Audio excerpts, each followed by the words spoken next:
করলাম? তুমি গ্লাসটা ভাঙিয়ে ফেলাইলা। আপনি জানেন না আপনি কি করছেন? আপনি আমার জীবনটা অতিষ্ঠ করে তুলছেন। আমি মোবাইল টিপলে দোষ, আমি বাইরে ঘুরতে চলে গেলে দোষ, সবকিছুতে আপনার দোষ। আমি এমনি হাঁটলাম কেন, আমি এমনি বসলাম কেন, আপনি কি পাইছেন? আমি বুঝি না আপনি এগুলো কি লেখা করেন। মা, আমার বিয়ের মতো আমি তোমার ভুলটা ধরাই দিই, শিখাই দিই, এতে তো কোনো দোষ নাই মা। তুমি বাইরে যখন যাও মাথায় ঘুমটা দেও না, এটা দিয়ে যাও, পাড়ার লোকে ভালো বলবে মা। তুমি আমার মেয়ের মতো বলে ভালোর জন্য বলি মা। না, আমার ভালোর জন্য আর কিছু বলতে হবে না। আমি বুঝি না আপনি কেন এগুলো করেন। আপনি ইচ্ছা করে আমাকে অত্যাচার করার জন্য এগুলো করেন। আপনি চান আমি এই বাড়ি থেকে চলে যাই, আমি এই বাড়ি থেকে চলে যাইতেছি। বাবা, তবে তো শুনলি, তুই বল আমি কি খারাপ কিছু বলছি? তুই এক কাজ কর বাবা, তুই যা গিয়ে ওরে বুঝাই শুনে সুন্দর করে নিয়ে আয়। তুমি বললেই তো আমার মেয়েটার আমি যাইতে দিতে পারি না। কেউ কি চায় নিজের মায়ের আগুনে ঝাঁপ দিতে? আমার মেয়েটা খালি দোষ আর দোষ, পড়তে দোষ, বইতে দোষ, খাইতে দোষ, এত দোষ ধরলে আমার মেয়েটা কেমনে সংসার করবে? একসাথে থাকতে গেলে নানান রকম ঝামেলা পড়বে, এটাই স্বাভাবিক। চলো ব্যাগ গুছাও, বাড়িতে চলো, সব ঠিক হয়ে যাবে। চলো মানে ওই বাড়িতে আমি আর যাবো না। তুমি জানো ওই বাড়িতে আমার সাথে কি কি হয়? তুমি তোমার সাথে 2 দিন আসো, নাকি আপনি তোমার মা আমার সাথে কি কি করে তুমি জানো? ওই বাড়িতে আমি আর যাবো না। যাবো না মানে? সংসার করবো না? আমার সাথে যদি সংসার করতে হয় তাহলে ঢাকায় আমাকে নিয়ে আলাদা বাসা নিতে হবে। জামাই মারিয়ে রে জানি কি বুঝাইছি, ছোট মানুষ তো বুঝান, কিন্তু তুমি তো বুঝমান পোলা। সব মাইয়ারই কিন্তু বিয়ার পরে ইচ্ছা থাকে জামাইরে নিয়ে একটু আলাদা থাকে। আর মনে বোনা যেহেতু হইতাছে না, তোমার আলাদা একটা বাসা নিয়ে নাও। কি কোন আপা?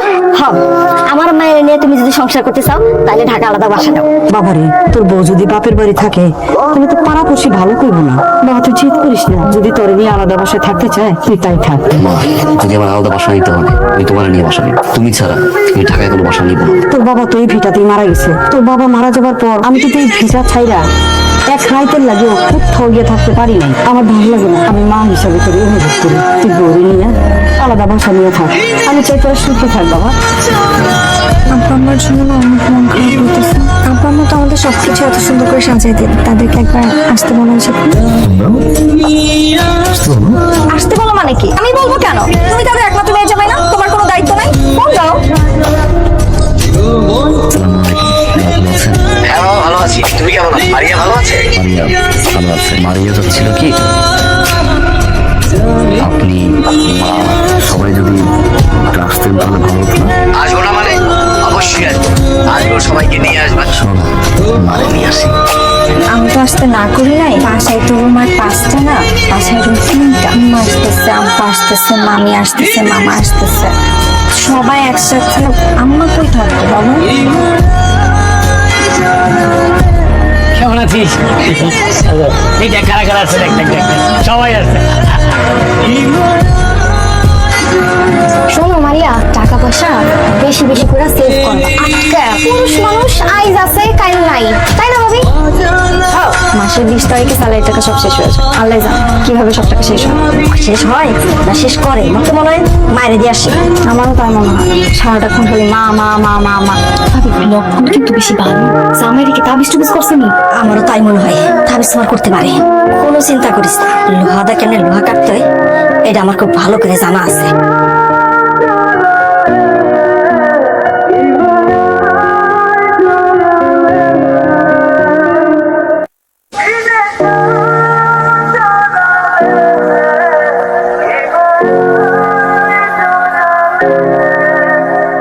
জামাই কোন পাশে ঘুমায়? এই পাশে? এটা বলে দিলাম তাবিজটা, ঠিক আছে? খবরদার ভুলেও কিন্তু তুই এবার এসে ঘুমাবি না। তোর বাড়িতে তুই ঘুমাবি, জামাই বসে জামাই ঘুমাবো। জামাই, আমরা তো কয়েকদিন থাকলাম, আজকেই চলে যাবো ভাবছি। ছুটি পেলে আমাদের বাড়িতে বেড়াতে এসো, আমি তোমার বাবার মতো। বিয়ের পর শ্বশুর হয়ে যায় নিজের বাবা, আর শাশুড়ি হয় নিজের মা। তবে আরো 2 দিন থাকেন। পরের দিন তো বেড়ালাম, এখন আমরা আসি।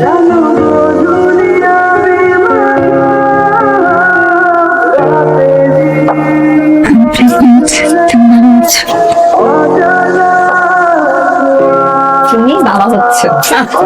প্রমিস? মা, মা, আমার বাবা এসে আজকে তুই হঠাৎ করে এসে বললি আমাকে খবর দিবি না? মা, তুমি দাঁড়িয়ে মা কি করছ?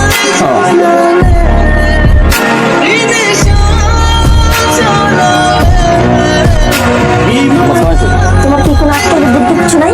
এই অবস্থা তাহলে রেখে তুমি কি বাড়িতে গেছো? তোমার মা তো মরে যায়নি। হ্যালো, তুমি এক করে ঢাকায় রহনের কাছে, তোমার মার কাছে তোমার থাকতেই পারো।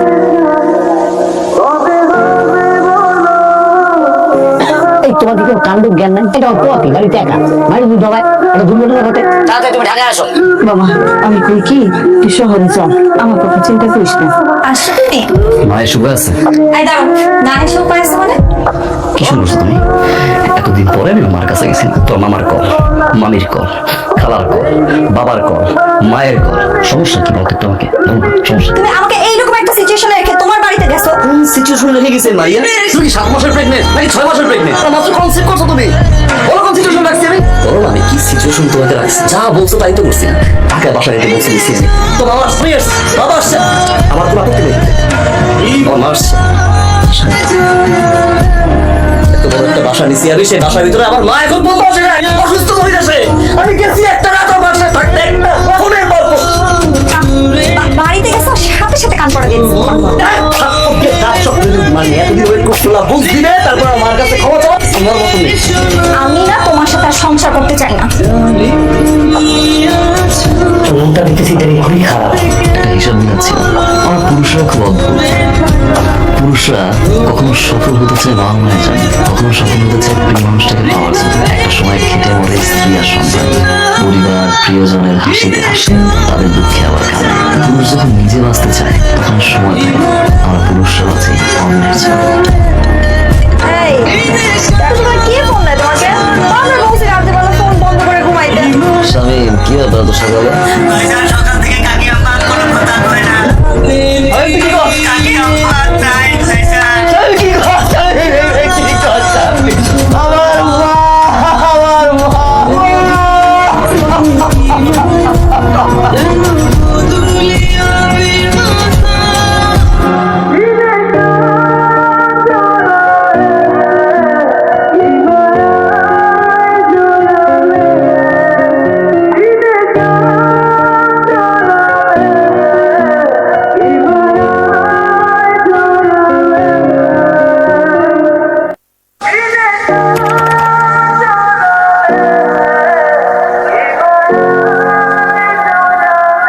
আম্মা কান্না করতেছেন কেন? আমাকে সারা জীবনের জন্য আমেরিকা যেতেছে। আব্বা দেখেন কেমন কান্না করতেছে, একটু বুঝান না। আম্মা, আপনাদের কি একলা মন খারাপ হয়? আমাদের মন খারাপ হয় না? আপনারা তো টেনশন করছেন কেন? আমি আর আপনার ছেলে মিলে আপনাদের জন্য বেস্ট বৃদ্ধাশ্রমটাই খুঁজে বের করে দেব। এখানে কিন্তু আপনাদের কোনো কিছুর কোনো সমস্যা হবে না। ফোন দিয়ে আমরা আমার ফোনে কথা বলবো। আরে তুমি এখানে দাঁড়ায় আছো কেন? তুমি কি ভুলে গেছো যে কালকে আমাদের ফ্লাইট? চলো, দাঁড়ায় আছো কেন? চলো। আমি জানি আমাদের ছেলে আমাদের এখানে একবার ফালা রেখা চলে গেছে। আর কোনোদিন আমরা এখান থেকে নিতে পারবো? আমিও জানি, তোমারও জানার কথা। আজকে থেকে 25 বছর আগে তার মায়ের কোল দিয়া তার সন্তানটা তুমি গায়ে গেছিলে। 25 বছর পর তোমার কোল দিয়েছে তোমার সন্তান রেখায় হারিয়ে গেছে। প্রকৃতির বিচার। ওই আল্লাহ ছাড় দেয়, ছাইরা দেয়।